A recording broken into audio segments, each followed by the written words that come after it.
You're watching the sports and political channel of LB. If you're not a subscriber to this channel, make sure you hit the subscribe button, hit the like button, and share these videos on your social media platforms. Let's get down to business. So, Patrick Beverley and Chris Paul has had a long-standing rivalry, to say the least. And the Lakers were on a back-to-back as they were coming off a win against the Washington Wizards by 2 points. They go to Phoenix on Monday night and absolutely got destroyed to the tune of 130 to 104. Now, as you can see on this particular thumbnail, Patrick Beverley drove to the cup on Chris Paul and got a foul and an and one. Now, on the bottom right, you see what the score is. And underneath the basket, Patrick Beverley pretty much showed Chris Paul that he was too small. Now, what was the purpose of doing this when you're down by 24? What's up, Terry Smoot? Salute, bro. I don't get it. Sure, there was no LeBron. There was no AD. AD is not coming back for a while. There was no Russell Westbrook. There was no Austin Reeves because Austin Reeves rolled his ankle the night before. So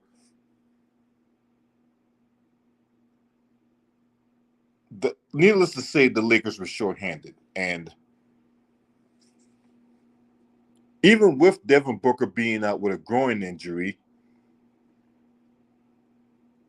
they allowed the Phoenix Suns to put up 130 points.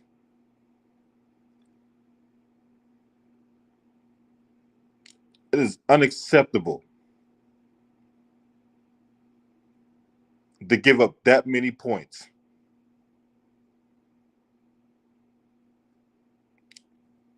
But yet, Patrick Beverley found some time to do that when you're down by a lot.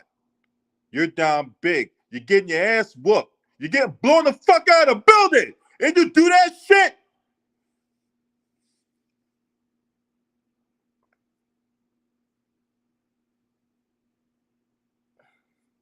This is where personal beefs come before a team. I don't like that. I don't. You gotta find a way to get back in the game, and you doing that?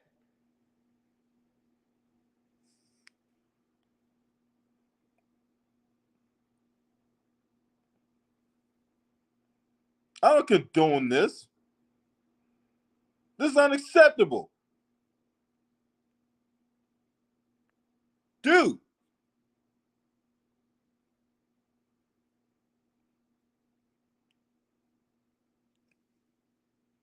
What's up, you suit knight? Dude, really?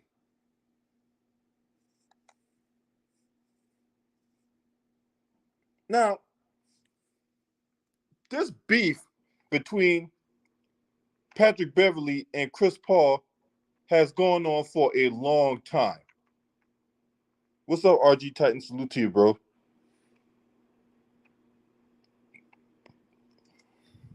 It's going on for a long time.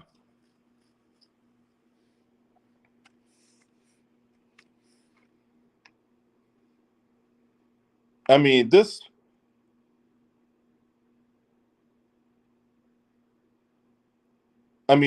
beef has been going on for the better part of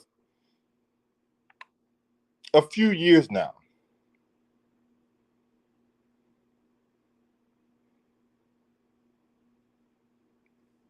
Now, remember last year when Chris Paul got and the Phoenix Suns was destroyed at home by the Dallas Mavericks. And Patrick Beverley went on ESPN doing commentary on First Take, just taking all kinds of jabs at CP3.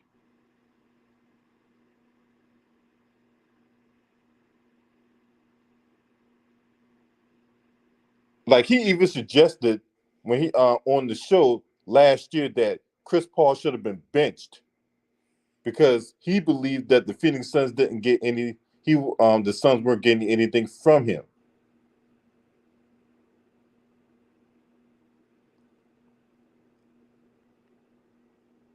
But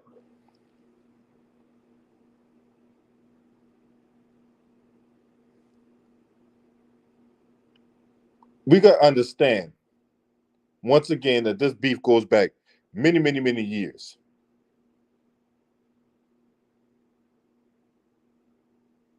Now, a while back, Patrick Beverley went on a podcast hosted by JJ Reddick, and he explained how this beef began. Uh, so apparently, from what he said, from his vantage point, that their beef has been going on since high school. He said that he got invited to a LeBron James camp, the big Nike LeBron James camp when he was in college. He said CP3 was there and that he killed him, destroyed him. And then when he saw him in the NBA, the energy was going to roll over to the NBA. So it came as no surprise that, Patrick Beverley pushed Chris Paul in the back during Game 6 of the Western Conference Finals when Patrick Beverley was a member of the Clippers and Chris Paul was a member of the Phoenix Suns. He pushed him in the back, and that resulted in a one-game suspension the next season because the Phoenix Suns ended up going to the NBA Finals and losing to the Milwaukee Bucks. Now, having said all that, Chris Paul ain't necessarily a choir boy. Okay, CP3 has had more than his shift incidents taking cheap shots literally below the belt. And then recently, I forgot the player he took a cheap shot at, but just know when we talking about what Patrick Beverley got going on with Chris Paul ain't necessarily no damn saint. Because Chris Paul has had a history of doing dirty play himself.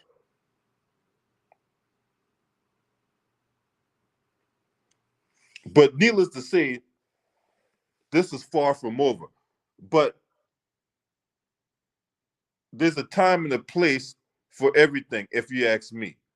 From when I was growing up in this life, there's a time and a place for everything. And when you're getting your ass beat, when you're getting drilled, like how the Lakers were getting drilled, when you in the process of being dump trucked, this ain't the time to be doing that.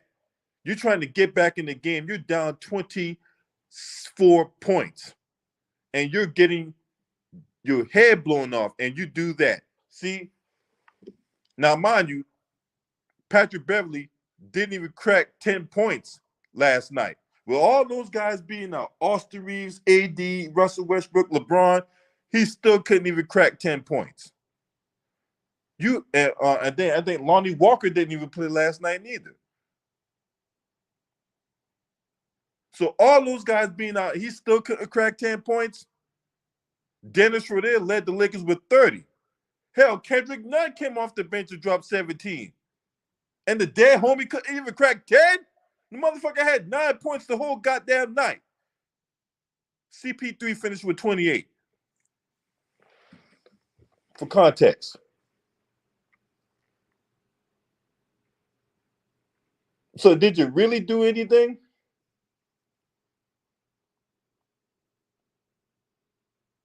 Patrick Beverley, did you really do anything last night?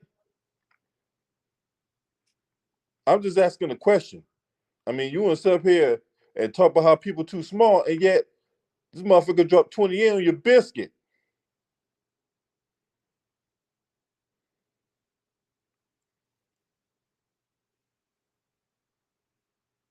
This man dropped 28 points on your biscuit.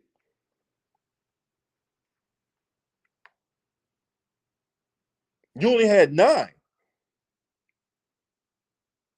So who was really too small last night? I'm just asking the question. Who was the person that was really too small?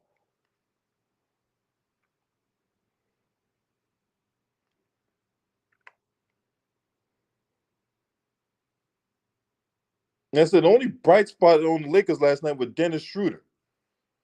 Now I don't like Dennis Schroeder neither. I think he is a Bama, but he was the person that had 30 points in the on the Lakers, and he had 14 in the third quarter by himself. So you mean to tell me, Patrick Beverley, that Dennis Schroeder, right?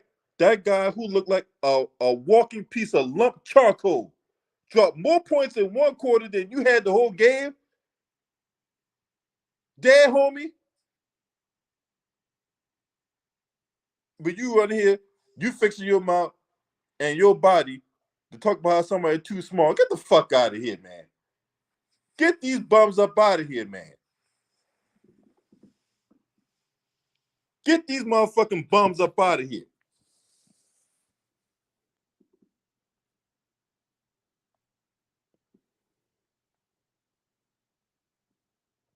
$130 to 104. What the fuck is that shit? I mean, no competitiveness whatsoever. Now, if you want to donate to my channel, right? There's my Cash App, there's my PayPal. You want to donate to the channel. Any and all donations are appreciated. But this team,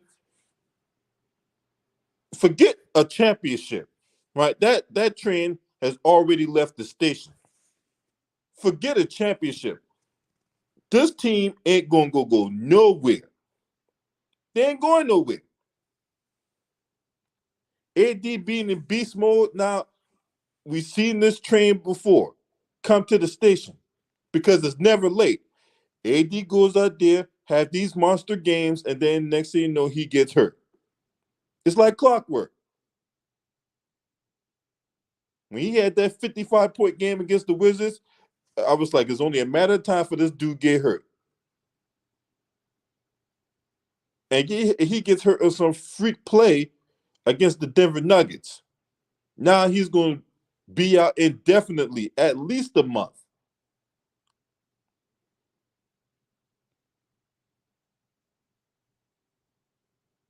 Now I heard my brother Ticket was talking about trade AD, and that sounds good in theory, right? Shout out to my brother Ticket. You know what I'm saying? Go sub to my man. That's my homeboy right there. That's the dude, right? But I question my brother Ticket on this, right? Because who are you going to trade AD for? That's the question I got. Who are you gonna trade AD for? Then on top of that, you don't think other teams in this league know this man injury history? So you're not going to get back the same caliber player, or you're not going to. No team is going to trade for Anthony Davis given his injury history. And considering what the Lakers gave up to get him, unfortunately, we're stuck with him. Because you're not going to get back the same value that you gave up to get him.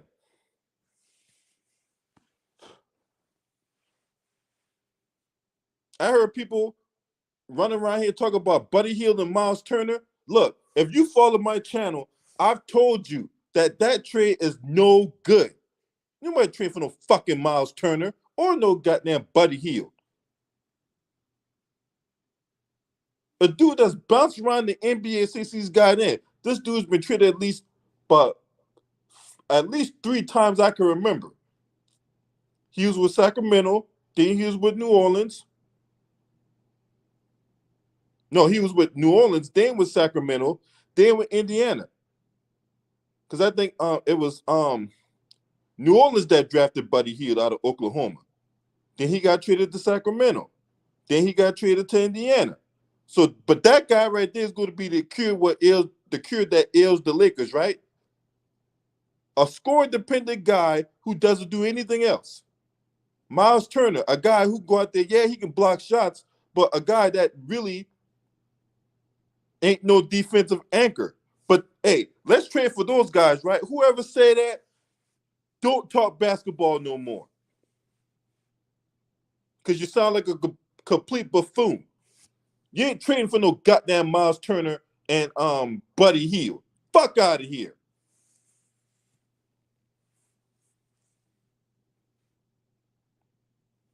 Unfortunately, this is where the Lakers at due to bad decision making from the front office. We don't put enough emphasis on the front office. Everybody want to be about LeBron. And yeah, LeBron might have influence, but LeBron ain't the final decision maker.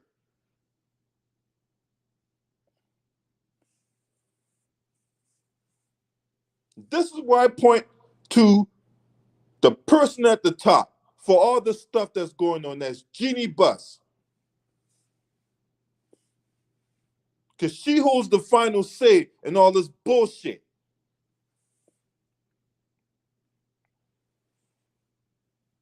Let's call it out for what it is. This team stinks.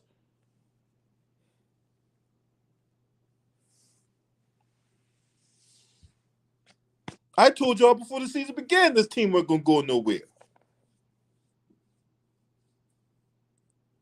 Just like I told y'all that Russell Westbrook was not getting traded. When all these trade scenarios was coming up, talk about, oh, Russell Westbrook go to Indiana, he'll go to Brooklyn, he'll go to Utah, all these crazy ass San Antonio, all these wild ass trade scenarios out here that was in the atmosphere. I told y'all that he wasn't going nowhere.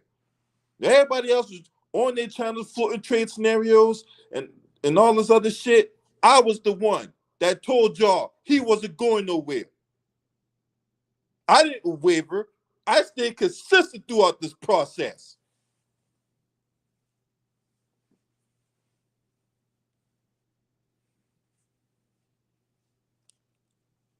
Nobody's going to trade for Anthony Davis, especially considering what the Lakers had to give up to get him.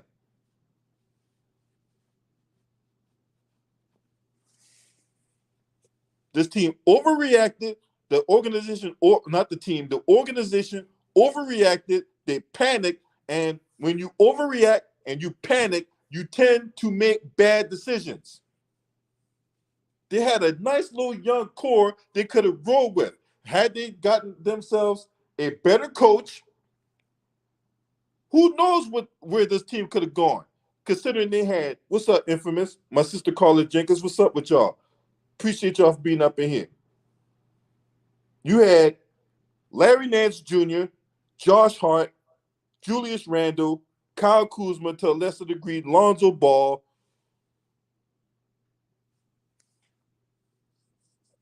You had Jordan Clarkson. I mean, that's just six names right off the. You had Ivica Zubac. You had, and that's seven players right there. You could have had a nice little young core to build off of for the future. And you traded all that away because you wanted to win now. And you only got one championship to show for it.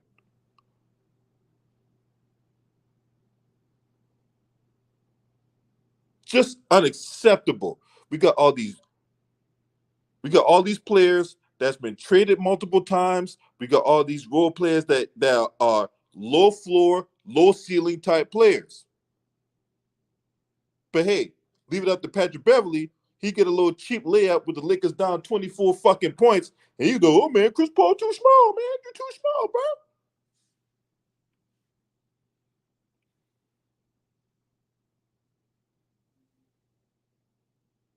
That's why I keep saying, stop listening to all these goddamn buffoons on the internet.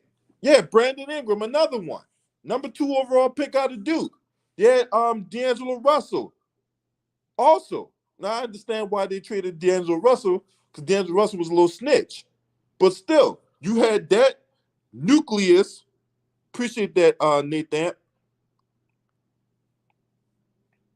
But that's like 9 players right there. you had. 9 that you could have had a nice little nucleus to build off of. Who knows where this team could have gone had the Lakers kept that team together?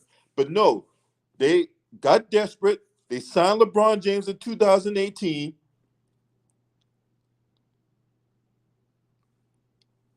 And we all know when you trade for LeBron, his dick-licking fans is not going to hold him accountable, and all the shenanigans is going to come with it.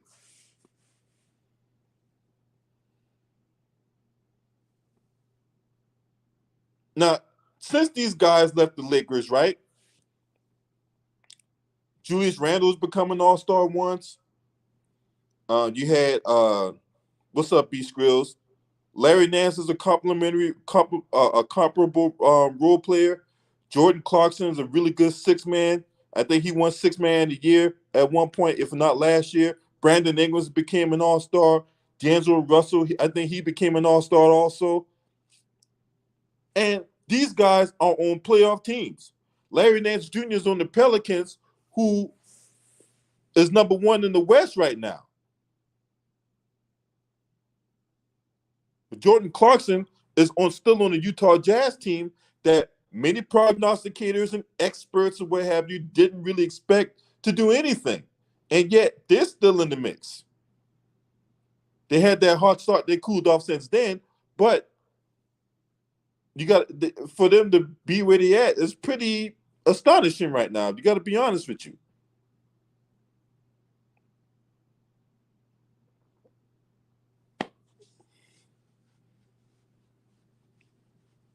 D'Angelo Russell's on the Wolves team right now that a lot of people, including myself, thought they was going to do something until they traded for Rudy Gobert. And then once they did that dumbass move, then all bets were off. But he's on the struggling Minnesota Timberwolves team. But still, who knows what could have happened had the Lakers organization kept that core together?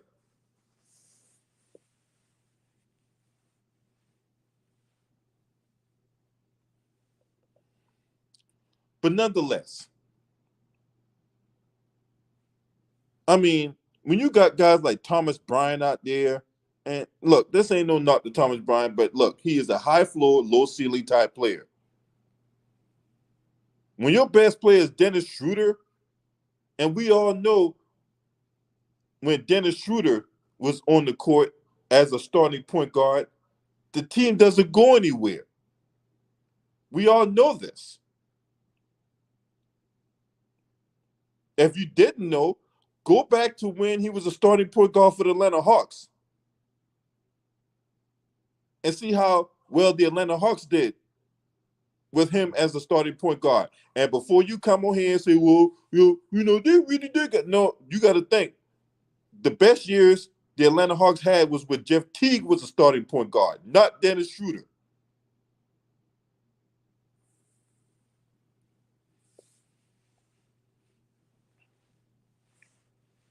So, as far as I'm concerned, this is all some bullshit. This is all bullshit, and I point my blame and I point the finger to one entity and all this nonsense that's going on. That's Jeannie Buss. That's who should be getting the most blame. That's who should be getting the most smoke because she's the final decision maker. And yeah, LeBron has had a hand in a lot of the stuff that's going on. Yes, LeBron has had influence, but at the end of the day, he's not the final decision maker. Jeannie Buss is. That's who should be getting all the smoke for this travesty that's going on.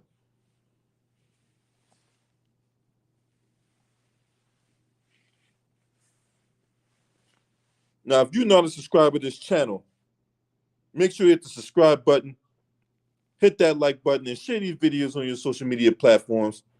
Last but definitely not least, shouts out to the LDBC Lions Den basketball community. If you want to donate to the channel, there's my Cash App, there's my PayPal.